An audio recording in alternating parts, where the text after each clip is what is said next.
Good morning. Start करते हैं हम नेक्स्ट पार्ट। मेमोरी पढ़ रहे थे हम लास्ट, ठीक है। आज उसी को डिटेल में करेंगे। मेमोरी के टाइप्स आएंगे, ठीक है। हमने लास्ट पढ़ा था मेमोरी में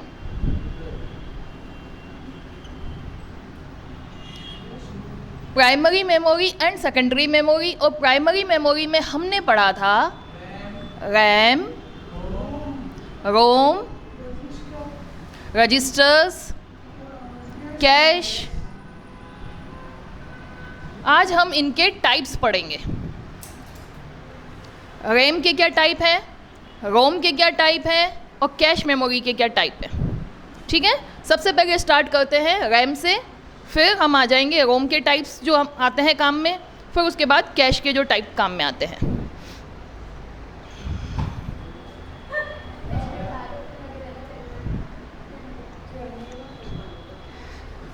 रैम के बारे में बताएं सबसे पहले आप लोग।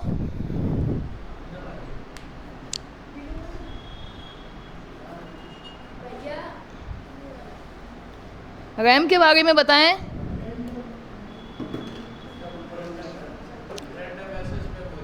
रैंडम एक्सेस मेमोरी और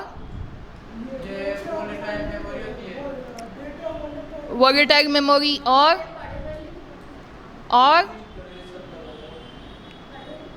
चलो इसकी डिटेल हम थोड़ा और देखेंगे। रैम जो है रैंडम एक्सेस मेमोरी है, वोलेटाइल मेमोरी है, ये सेमीकंडक्टर टेक्नोलॉजी पर आधारित है।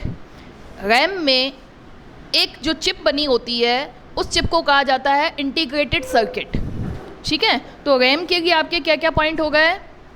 रैंडम एक्सेस मेमोरी,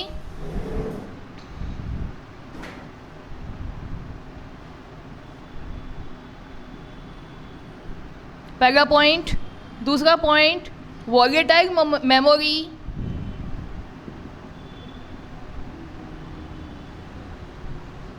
तीसरा पॉइंट सेमीकंडक्टर टेक्नोलॉजी पर आधारित होती है।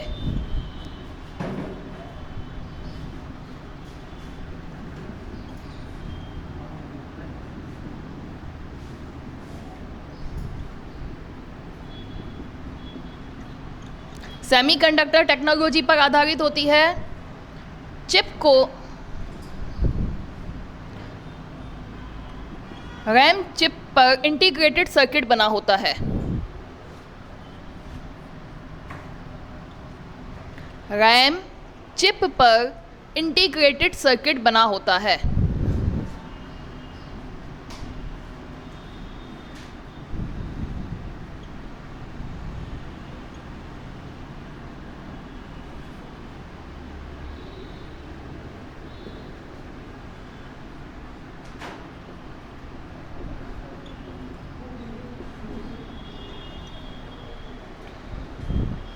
चिप जो है सिलिकॉन चिप होती है, इस पर क्या बना होता है इंटीग्रेटेड सर्किट।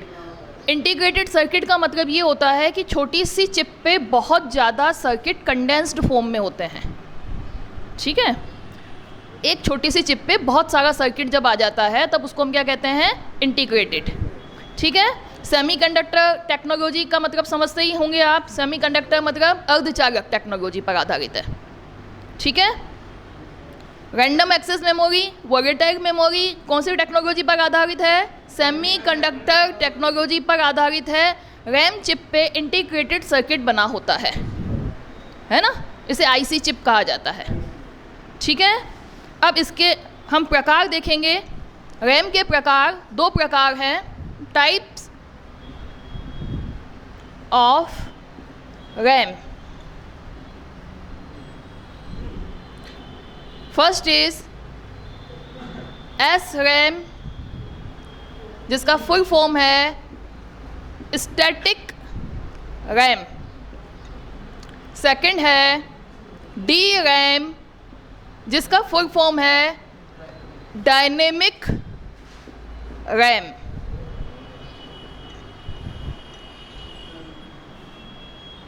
ठीक है।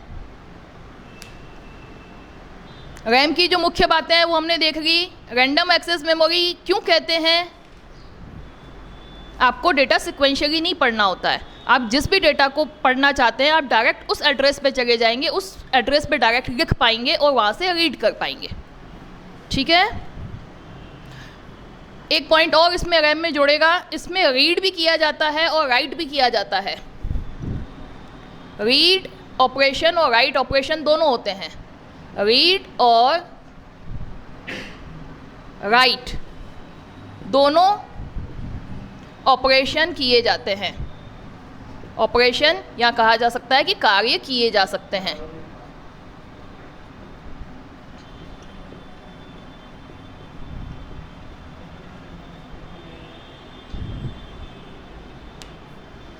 रीड और राइट दोनों कार्य किए जा सकते हैं।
आगे बढ़ें क्या?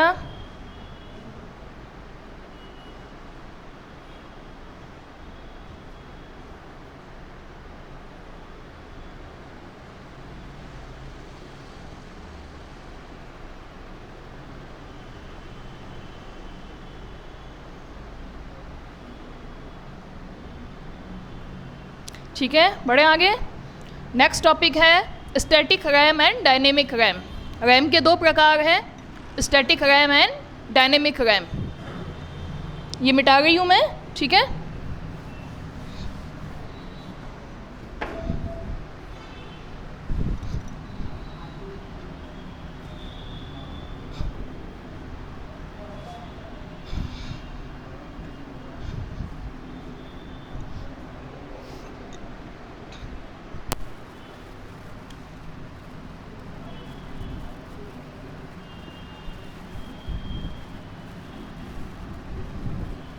नेक्स्ट टॉपिक है हमारा स्टैटिक रैम। सबसे पहले इसको समझ लेते हैं, स्टैटिक रैम क्या चीज़ है। स्टैटिक रैम और डायनेमिक रैम में फ़र्क क्या है उसको देखेंगे हम, ठीक है। रैम इंटीग्रेटेड सर्किट पे आधारित है, ये भी इंटीग्रेटेड सर्किट बना होगा, इसमें भी बना होगा, डायनेमिक रैम में भी बना होगा। दोनों ही सेमीकंडक्टर टेक्नोलॉजी पर आधारित हैं। स्टैटिक रैम में ट्रांजिस्टर्स काम में लिए जाते हैं और डायनेमिक रैम में कैपेसिटर काम में लिया जाता है, ठीक है। ये इनकी टेक्नोलॉजी में फ़र्क है। अब इनके काम में क्या फ़र्क होगा उसको देखेंगे हम।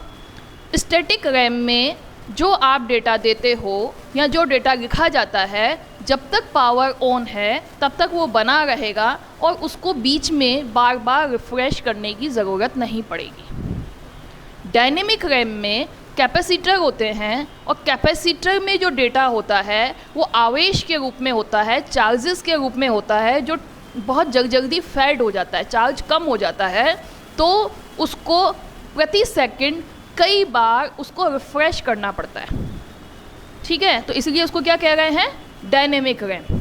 तो तो स्टैटिक रैम और डायनेमिक रैम में टेक्नोलॉजी में तो ये फ़र्क आ गया। अब इससे कौन सा बेनिफिट होगा, कौन सी हमारे लिए बेनिफिशियल है या कौन सी महंगी है, कौन सी सस्ती है, उसको देखते हैं। स्टैटिक रैम में क्योंकि बार बार रिफ़्रेश नहीं करना पड़ता, इसलिए इसमें क्या होगा, पावर कम काम में आएगी। ठीक, रिफ़्रेश इसको बार बार नहीं करना पड़ेगा। तीसरा, यह इसकी स्पीड फास्ट है, किसके कंपेयर में, डायनेमिक रैम के कंपेयर में इसकी स्पीड फास्ट। चौथा, इसके कंपेयर में ये महंगी है। ठीक है, ये तो हमने स्टडी कर लिया। अब पॉइंट टू पॉइंट इसकी सारी बातें लिखेंगे शुरुआत से।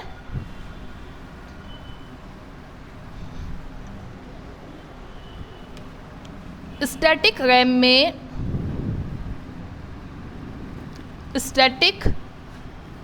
में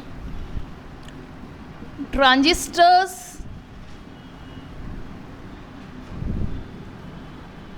काम में लिए जाते हैं।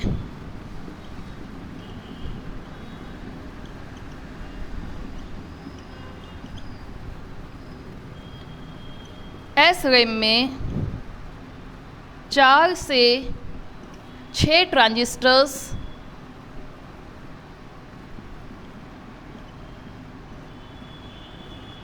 लगे होते हैं।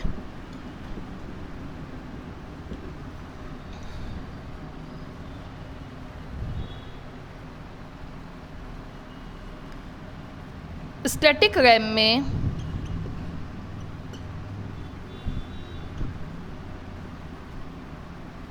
डेटा को एक बार लिख लेने के बाद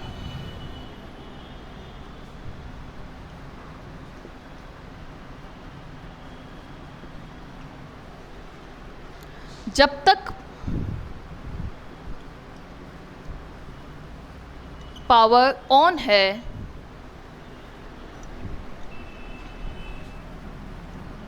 डेटा इसमें बना रहता है।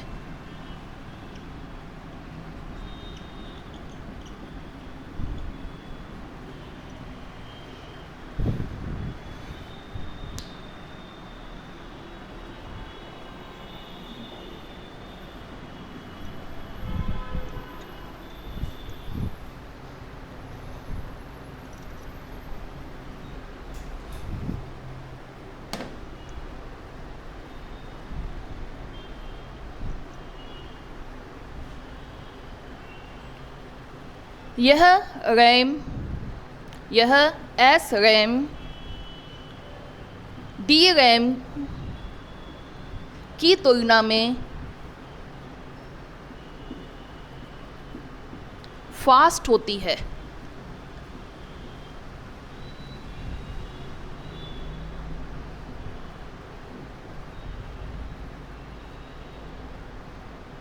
पावर कम कंज्यूम करती है।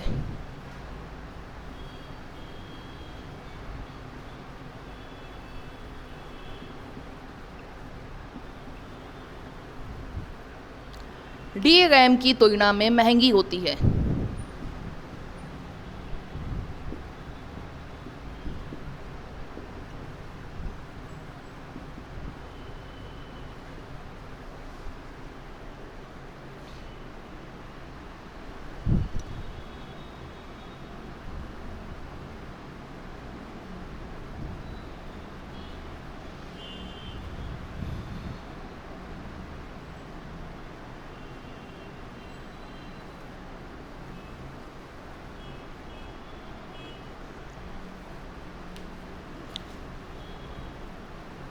ठीक है, सारे पॉइंट हो गए। एक पॉइंट और आएगा इसमें,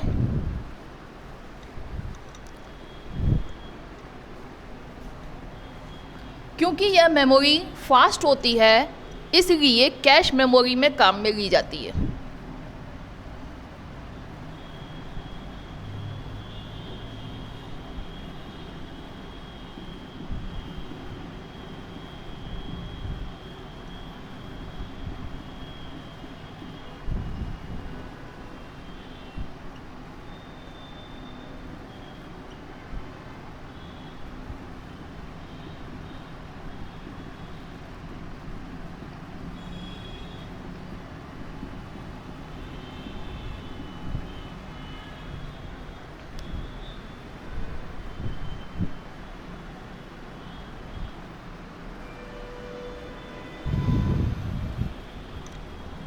ये आपका छठा पॉइंट।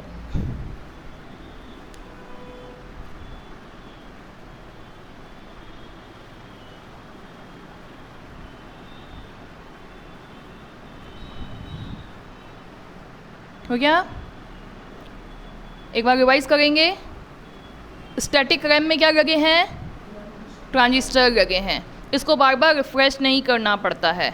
ये कंपैरेटिवली डी रैम से ज़्यादा फास्ट होती है और पावर कम कंज्यूम करती है, डी रैम की तुलना में महंगी होती है और कैश मेमोरी में काम में आती है। ठीक है? और इसको बार बार रिफ्रेश नहीं करना पड़ेगा, डेटा को एक बार लिख देंगे तो ये जब तक पावर ऑन है बना रहेगा। लेकिन पावर ऑफ होते ही, क्योंकि रैम जो होती है वोलेटाइल होती है, डी रैम का डेटा भी जाएगा, एस रैम का डेटा भी जाएगा, डेटा दोनों का जाएगा पावर ऑफ होते ही। लेकिन उसको क्या करना पड़ेगा? डी रैम को पावर ऑन है तो भी 1 प्रति सेकंड कई बार रिफ्रेश करना पड़ेगा। ठीक है? उस पर जो कैपेसिटर पे जो चार्ज है वो बिट्स के फॉर्म में बने रहने के लिए उसको चार्ज बार बार करना पड़ेगा, बार बार रिफ्रेश करना पड़ेगा।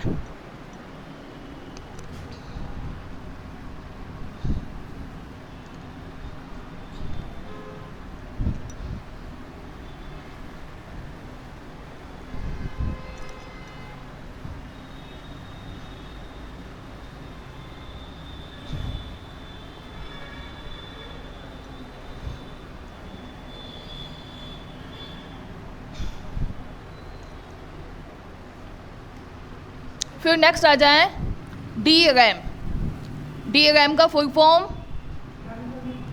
Dynamic RAM. डायनेमिक रैम में क्या लगे होते हैं? रैम में कैपेसिटर लगे होते हैं।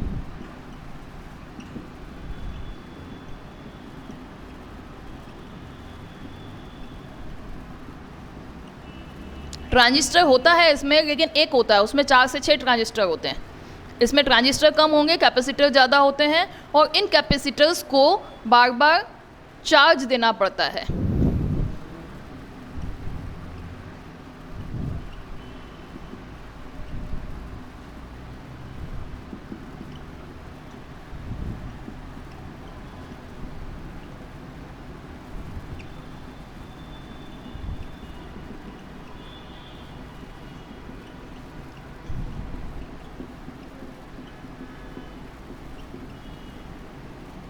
इन कैपेसिटर को प्रति सेकंड कई बार चार्ज करना पड़ता है, कई बार में हज़ारों बार उसको चार्ज करना पड़ता है प्रति सेकंड।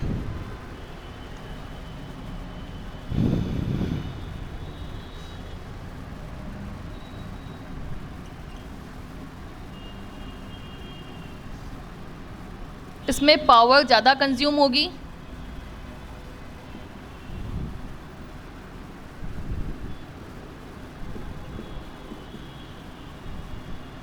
में पावर ज़्यादा कंज्यूम होगी। यह एस रैम की तुलना में कम स्पीड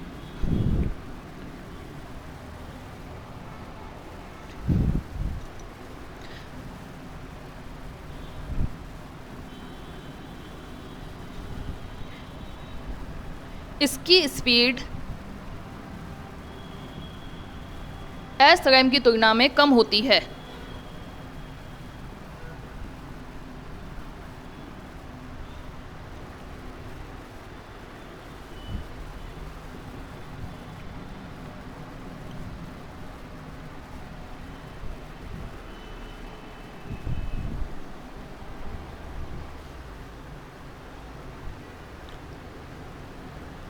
एस रैम की तुलना में कम महंगी।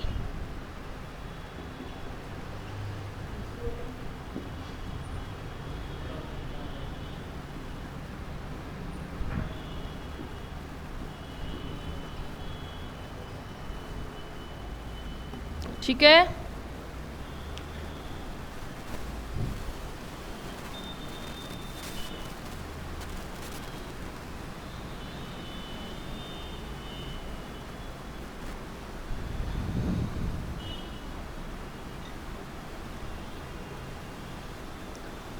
एस रैम डी रैम हो गया कंप्लीट। डी रैम ज़्यादा महंगा है, एस रैम ज़्यादा महंगा है? ज़्यादा फास्ट कौन है? एस रैम में क्या लगे होते हैं, डी रैम में क्या लगे होते हैं? ठीक है, एस रैम कैश में काम में आती है क्योंकि उसकी स्पीड तेज होती है। ठीक है, अब हम आ जाते हैं रोम के प्रकार पे, types of Rome.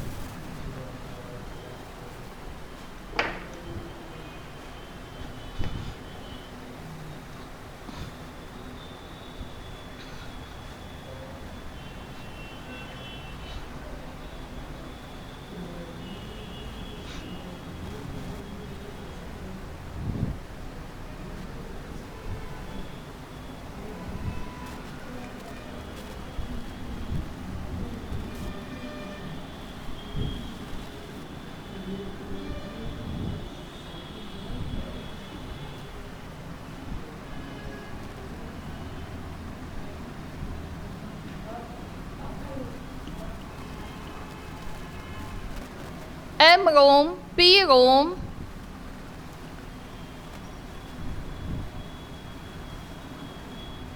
E P ROM.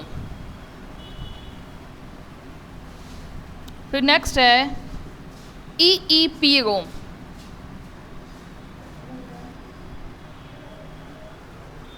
ROM के 4 प्रकार है मुख्यतः, M ROM, P ROM, E P ROM, E P रोम।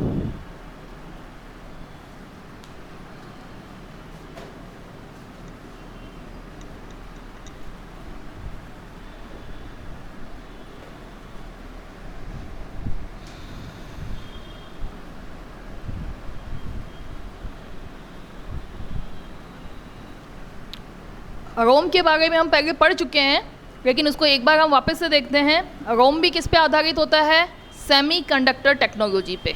रैम किस पे आधारित है? सेमीकंडक्टर टेक्नोलॉजी पे। रैम, रोम, कैश, ये सभी सेमीकंडक्टर टेक्नोलॉजी पर ही आधारित हैं। ठीक है, सेमीकंडक्टर टेक्नोलॉजी पे। आईसी इंटीग्रेटेड सर्किट इसमें भी बना होगा। ठीक है, रोम में जो प्रोग्राम लिखे हुए होते हैं वो प्रोग्राम किसके लिए होते हैं? बूटिंग प्रोसेस के लिए। ठीक है, तो रोम में जो प्रोग्राम लिखता है वो कौन लिखता है? मैन्युफैक्चरर, कंप्यूटर बनाने वाली कंपनी, निर्माणकर्ता कंपनी ही उस पर प्रोग्राम लिख देती है। ठीक है, तो रोम में 2 प्रोग्राम लिखे होते हैं, एक है BIOS और पहला ये और दूसरा बूटिंग प्रोसेस।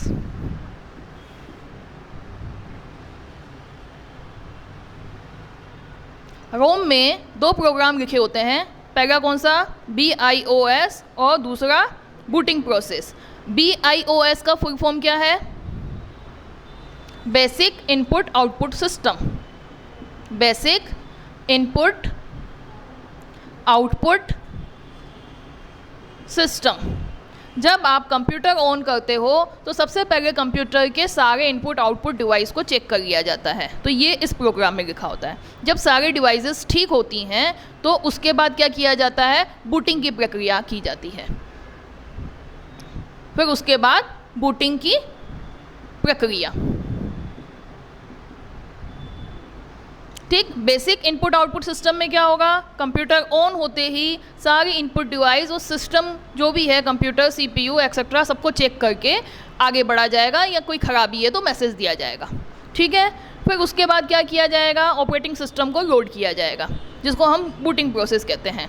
यह प्रोग्राम, जो रोम में जो प्रोग्राम लिखा जाता है, इसको फर्मवेयर भी कहा जाता है।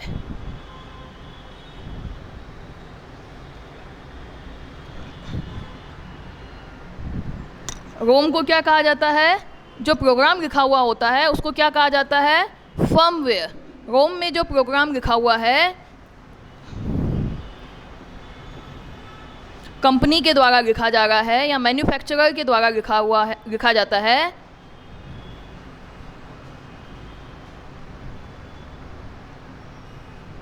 उसको हम क्या कह रहे हैं? फर्मवेयर भी कहते हैं। तो रोम के कुछ पॉइंट्स और लिख रहे हैं आप। ये सेमीकंडक्टर टेक्नोलॉजी पे है, 2 प्रोग्राम लिखे हुए हैं इस पे, BIOS और दूसरा कौन सा प्रोग्राम है? Booting process. ठीक है, BIOS का फुल फॉर्म क्या है? Basic input output system. Computer on होते ही कंप्यूटर के सारे इनपुट आउटपुट को चेक कर लिया जाए और कोई खराबी है तो यूज़र को बताया जाए, उसका मैसेज दिया जाए। फिर उसके बाद नेक्स्ट है बूटिंग प्रोसेस में ऑपरेटिंग सिस्टम को ढूंढा जाए और उसको रैम में लोड किया जाए। ये जो प्रोग्राम कंपनी लिखती है, इस प्रोग्राम को कहा जाता है फर्मवेयर। ठीक, तो ये रोम के बारे में कुछ और एक्स्ट्रा हो गई बातें, एक दो चीज़ें और एक्स्ट्रा हैं जिनको आप ध्यान से लिख गए या समझ गए। फिर आ जाते हैं रोम के टाइप पे।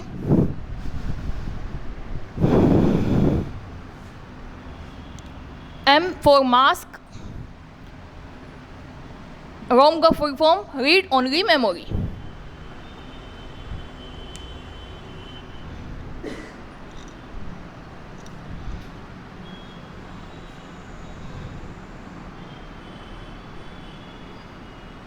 उसको लैंग्वेज में लिख लेना। रोम में दो प्रकार के प्रोग्राम लिखे हुए हैं, BIOS basic input output system program और बूटिंग की प्रक्रिया का वाला प्रोग्राम, जिसे फर्मवेयर कहा जाता है।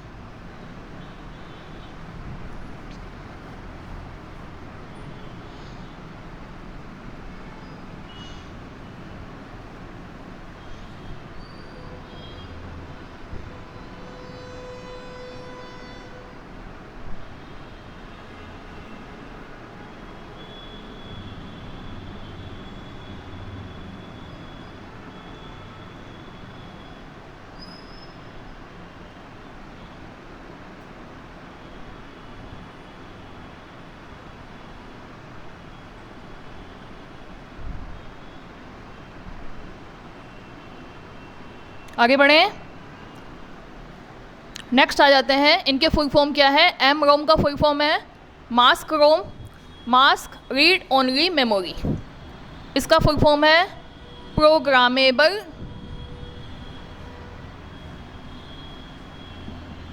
Read only memory. इसका फुल फॉर्म नहीं लिख रही हूँ मैं, रोम का फुल फॉर्म आप रीड ओनली मेमोरी है हमेशा के लिए।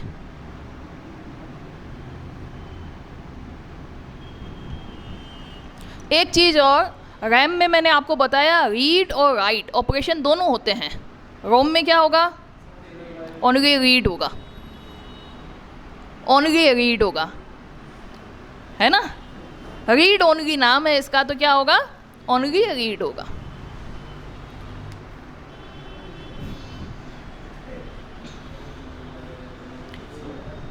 EPROM का फुल फॉर्म क्या होगा? Erasable programmable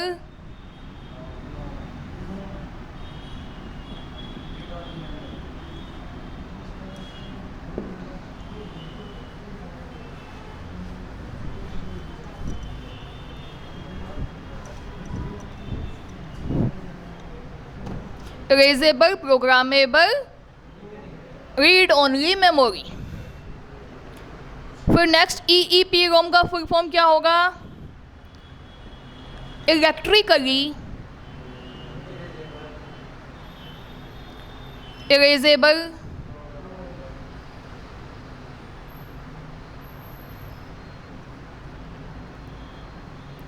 programmable read only memory. पीछे मैं रोम लगा रही हूँ, उसका फुल फॉर्म है रीड ओनली मेमोरी।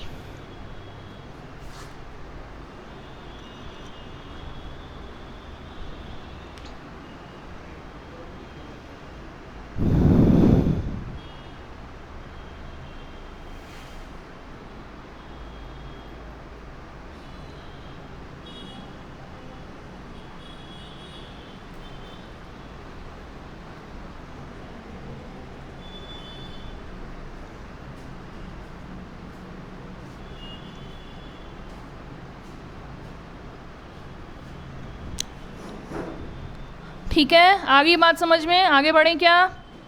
मास्क रोम, इसमें क्या होगा?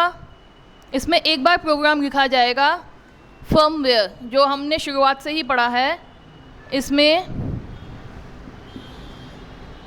निर्माता के द्वारा प्रोग्राम लिखा जाएगा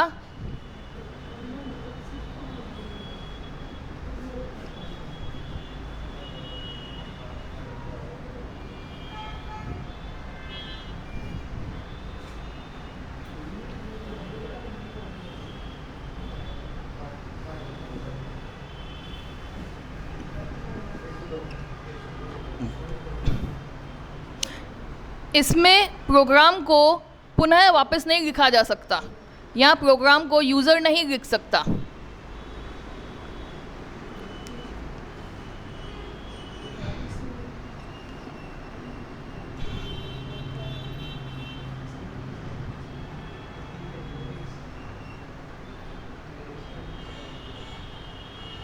यूज़र प्रोग्राम को नहीं लिख सकता।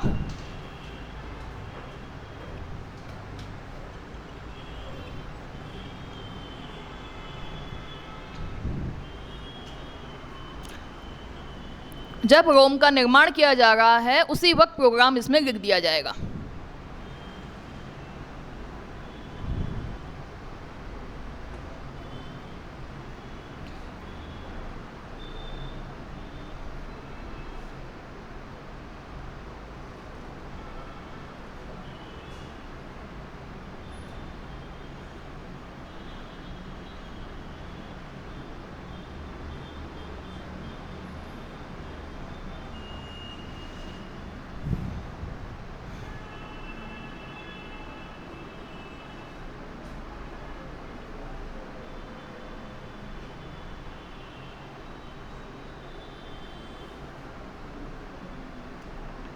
आगे बढ़ें।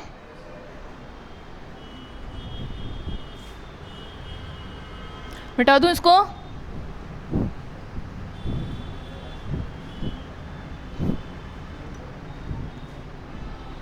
प्रोग्रामेबल रोम में एक बार प्रोग्राम को लिखा जा सकता है।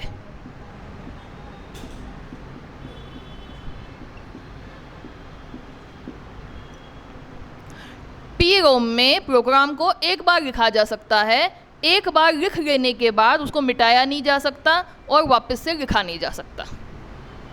ठीक है, इसलिए इसका नाम क्या है? P ROM. एक बार लिखने दे दिया, एक बार लिख दो और उसके बाद वापस नहीं लिख सकते।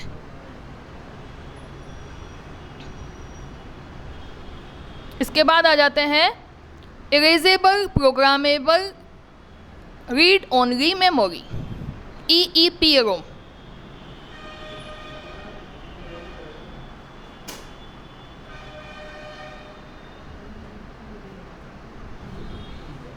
EEPROM है ना, erasable programmable read only memory, और EEPROM electrically erasable programmable read only memory.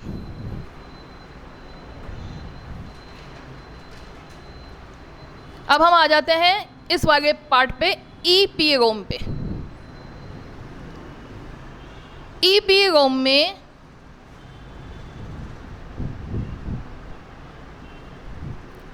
Programme को, अब इसमें क्या वर्ड आया हुआ है? इरेजेबल।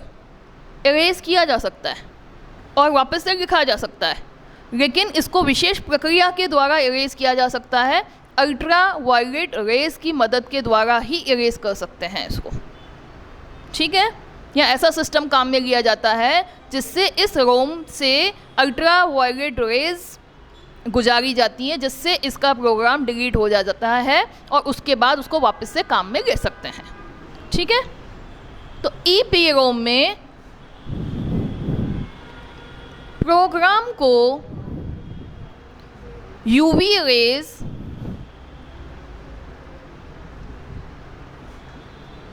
की मदद से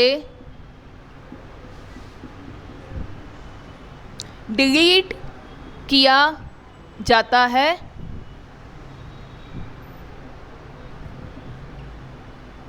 एवं पुनः प्रोग्राम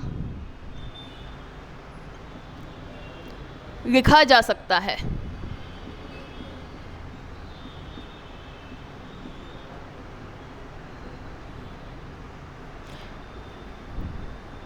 इसका फुल फॉर्म होगा अल्ट्रा वायलेट रेज।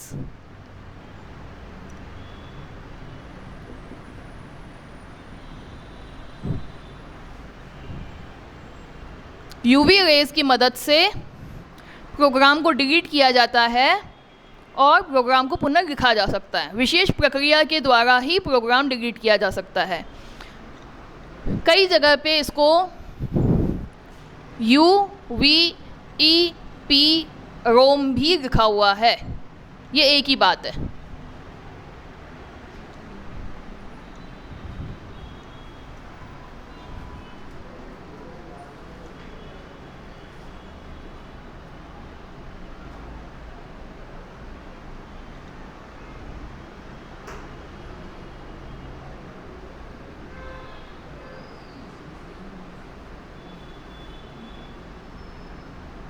आगे बढ़ें। नेक्स्ट टॉपिक क्या है? EEPROM। EEPROM नेक्स्ट टॉपिक है आपका। EEPROM फुल फॉर्म क्या होगा? Electrically erasable programmable read only memory. अब इलेक्ट्रिकली इरेजेबल हो गया तो आसान हो गया। अल्ट्रा वायलेट रेज वाला था तो उसमें दिक्कत थी, पर्टिकुलर वही सिस्टम होगा, उस सिस्टम को आप काम में लोगे तो ही आप उसको डिलीट कर पाओगे। इलेक्ट्रिकली इरेजेबल ये टेक्नोलॉजी बाद में डेवलप हुई है, ठीक है। पहले ये टेक्नोलॉजी थी UVEPROM वाली या EPROM वाली, ठीक है।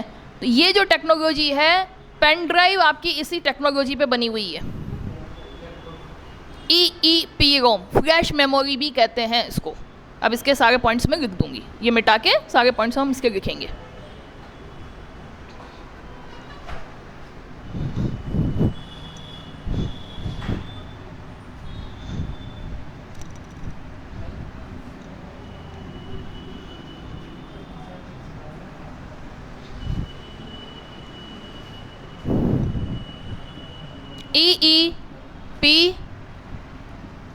EEPROM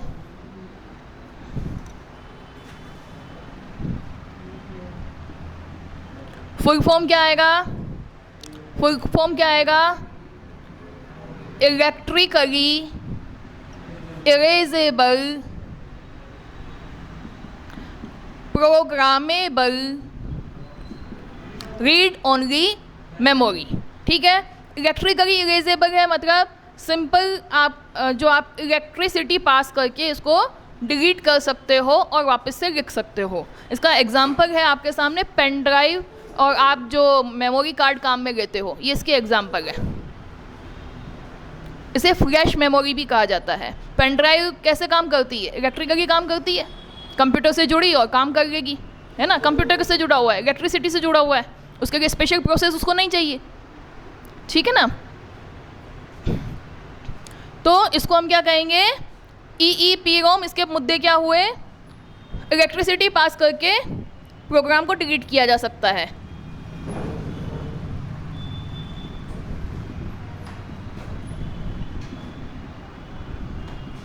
डेटा को बिट बाय बिट डिलीट किया जा सकता है।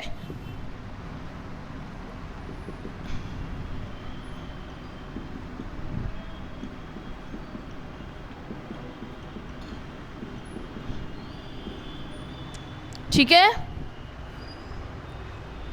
इलेक्ट्रिसिटी पास करके डेटा को बिट बाय बिट डिलीट किया जा सकता है।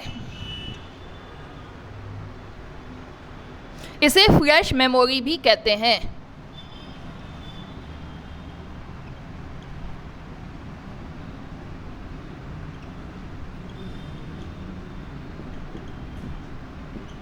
एग्जाम्पल क्या होंगे इसके?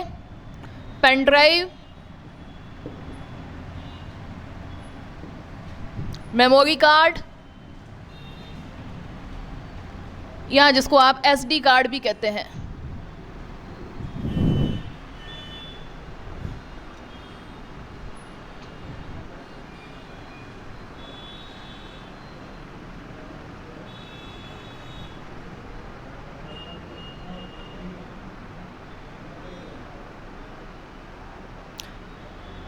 फास्ट रिवीजन लेंगे। रोम के टाइप बताएं।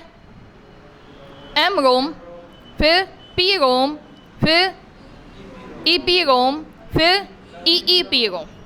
MROM जिसमें एक बार लिख दिया आप कुछ नहीं कर सकते, प्रोग्रामेबल पी रोम में एक बार प्रोग्राम करने देंगे, बाद में नहीं करने देंगे, ठीक है।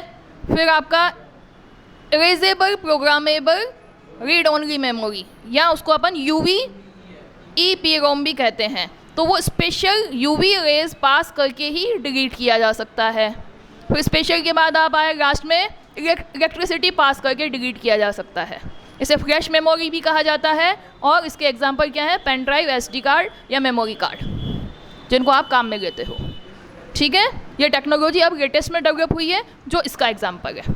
ये सारी ही टेक्नोलॉजी जो आपने पढ़ी हैं अभी तक, ये सब किस पे आधारित है, सेमीकंडक्टर टेक्नोलॉजी पर आधारित है। सारी की सारी जो आपने मेमोरी पढ़ी है, सब की सब वोलेटाइल है, रोम को छोड़ के। रैम आपका वोलेटाइल, रोम नॉन वोलेटाइल। रोम में एक बार लिखोगे, रीड राइट दोनों नहीं होंगे, ऐसे ऑब्जेक्टिव टाइप को कर लेना, है ना। समझ में आ गई ना बात। रोम में आप रोम पढ़ने देगा, रीड ओनली का मतलब क्या क्या ऑपरेशन होंगे ऐसे पूछा जाए तो सिर्फ पढ़ सकते हैं, राइट वाला ऑपरेशन नहीं होगा इसमें। रैम में क्या क्या ऑपरेशन होते हैं, रीड और राइट दोनों होते हैं, ठीक है। अब लास्ट है अपना cash.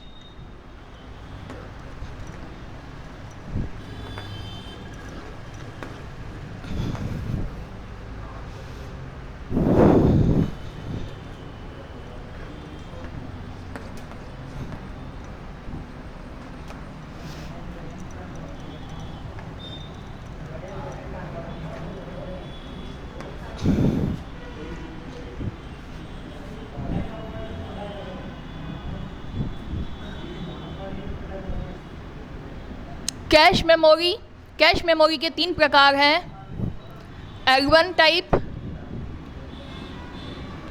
L2 type,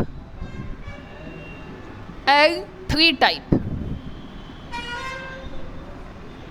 cache memory के 3 प्रकार हैं, L1 टाइप, L2 टाइप और L3 टाइप।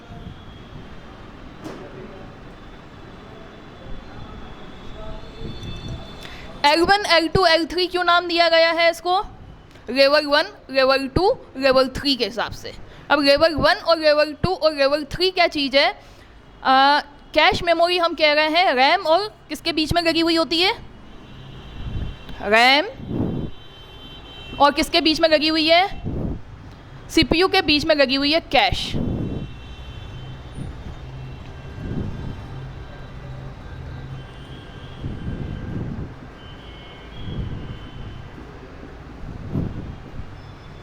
हम सामान्यतः क्या कह रहे हैं, सीपीयू और रैम के बीच में क्या लगी हुई है, कैश। क्यों लगी हुई है, कारण क्या था कैश को यूज़ करने का, रैम बड़ी है स्पीड स्लो है, ये छोटी है स्पीड तेज है ना। छोटी मेमोरी में कोई भी हमें डेटा लेना होता है तो आसान हो जाता है, ठीक है। अब कैश क्योंकि स्पीड फास्ट है, सीपीयू की स्पीड फास्ट होती है, उसे जो डेटा चाहिए होता है वो कहाँ से लेता है, कैश में। अब कैश के भी हमने टाइप बना दिए, L1, L2, L3, level 1, level 2 और लेवल 3। सभी कंप्यूटर में ये सारे लेवल हों ये कोई ज़रूरी नहीं है, मैक्सिमम 3 लेवल हो सकते हैं, ठीक है। सभी कंप्यूटर में ये कोई ज़रूरी नहीं है कि कैश मेमोरी के ये सारे लेवल उपस्थित हों। लेवल 1, 2, 3 का मतलब ये है कि सीपीयू को काम पड़ेगा तो सबसे पहले L1 में देखेगा, फिर उसके बाद उसको नहीं मिला डेटा तो L2 में जाएगा, उसको नहीं मिला डेटा तो किस में जाएगा, L3 में। तो कुछ कंप्यूटर्स में हो सकता है कि सिर्फ L1, L2 हो, कुछ कंप्यूटर्स में हो सकता है कि L1, L2, L3 सब हो, ठीक है। अब L1, L2 और L3 में क्या फ़र्क है उसको हम देखेंगे। L1 सबसे छोटा, सबसे फास्ट। L1 जो है सबसे छोटा, सबसे ज़्यादा फास्ट, और ये सीपीयू के अंदर ही ये रजिस्टर के जैसे रजिस्टर सीपीयू के अंदर है, जो आपकी प्रोसेसर चिप आती है, प्रोसेसर चिप में रजिस्टर लगे हुए होते हैं। रैम चिप अलग आएगी और प्रोसेसर चिप अलग आएगी। रैम चिप अलग से मदरबोर्ड में लगेगी, प्रोसेसर चिप अलग से लगी होती है मदरबोर्ड में, ठीक है। तो ये जो L1 वाली कैश है वो कहाँ है, अगर कंप्यूटर में L1 वाली कैश यूज़ की हुई है तो वो कहाँ होगी, प्रोसेसर चिप के अंदर, ठीक है, ये वाली कैश अगर यूज़ हैं तो ये मदरबोर्ड पे अलग से लगी हुई हैं। आ गई क्या बात समझ में आप लोगों को? अब इनके अपन इसकी साइज क्या है उसको देख लेंगे और फास्ट है ये देख लेंगे। बस यही इसका कंपैरिजन है L1 L2 का। L1 सबसे छोटी मेमोरी है, छोटी कैश मेमोरी। साइज इसकी 2 KB से 64 KB, 2 KB से 64 KB। ये किलोबाइट बाइट इनकी डिटेल भी मैं एक बार आपको दिखाऊंगी क्योंकि इसके भी बहुत से क्वेश्चन आ जाते हैं। एक बार उसको पढ़ेंगे फिर उसके बाद पढ़ेंगे। सबसे छोटी कैश मेमोरी, साइज इसकी 2 KB से 64 KB और सबसे फास्ट मेमोरी।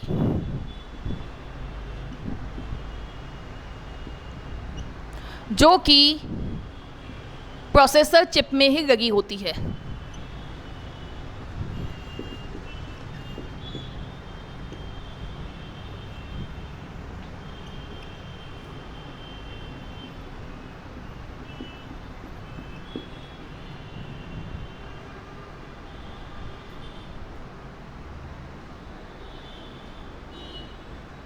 ठीक है, क्लियर है इतना? L1 के बाद आ जाओ L2।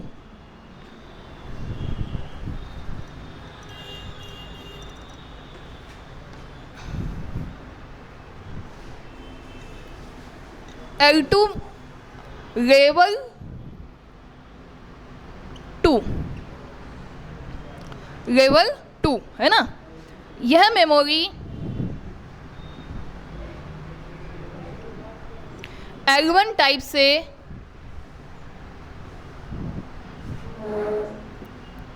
बड़ी होती है। यह मेमोरी L1 टाइप से बड़ी होती है। इसका साइज क्या होगा? 256 KB से 512 KB।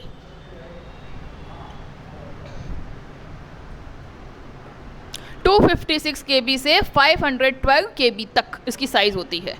यदि L1 में डेटा नहीं मिला तो ही L2 में जाएगा। CPU सर्च करने के लिए डेटा उसको नहीं मिलता है तो।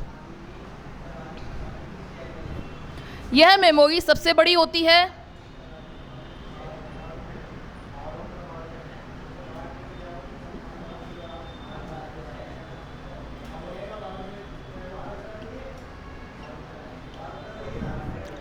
यह मेमोरी सबसे बड़ी होती है।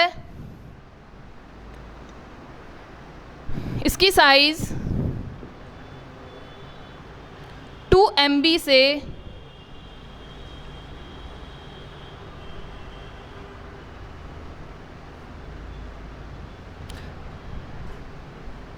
8 MB तक होती है।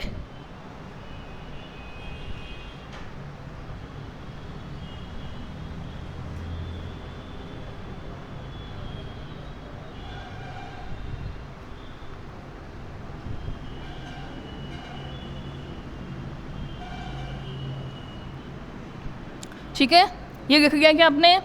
अब इसमें एक लाइन और लिख दो। L1 में CPU को डेटा नहीं मिलने पर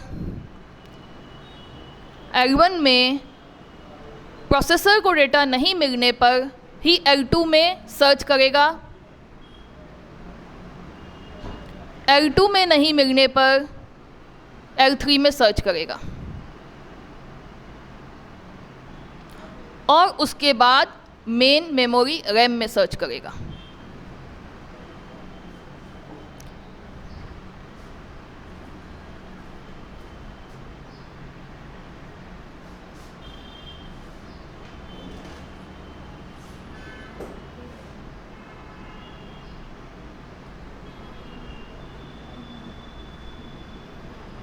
ठीक है, ये आपका टॉपिक आज का कंप्लीट हो गया। अब उसको एक बार आपसे क्रॉस क्वेश्चन करती हूँ मैं, आप आंसर देंगे। ठीक है, डी रैम का फुल फॉर्म, डी रैम का फुल फॉर्म, डी रैम का full form, D RAM, dynamic RAM, S RAM का full form static RAM, S RAM D RAM, ठीक है। स्टैटिक रैम फास्ट होती है कि डी रैम फास्ट होती है? स्टैटिक रैम कैश में काम में लेते हैं कि डी रैम कैश में काम में लेते हैं? स्टैटिक रैम काम में लेते हैं। स्टैटिक रैम में क्या लगा होता है, ट्रांजिस्टर या कैपेसिटर? कैपेसिटर किस में लगे होते हैं? रिफ्रेश किसको करना पड़ता है? डी रैम को। रैम के बाद आ जाओ, रैम के बाद पढ़े थे अपन ने रोम। रोम का पहला प्रकार एम रोम, मास्क रोम, है ना, मास्केबल रोम, ठीक है। दूसरा पी रोम, प्रोग्रामेबल रोम। फिर उसके बाद ई पी रोम, erasable programmable read only memory, ठीक है। उसके बाद ई पी रोम, electrically erasable programmable read only memory. ये आपके रोम के प्रकार हो गए। फिर किसके प्रकार पढ़े हमने? कैश के प्रकार। कैश के कितने प्रकार? L1, L2, L3। L1 सबसे तेज है, उसकी साइज क्या है? 2 KB से 64 KB। नेक्स्ट L2 की साइज क्या है? फिर उसके बाद L3 की साइज क्या है? Concept clear? ठीक।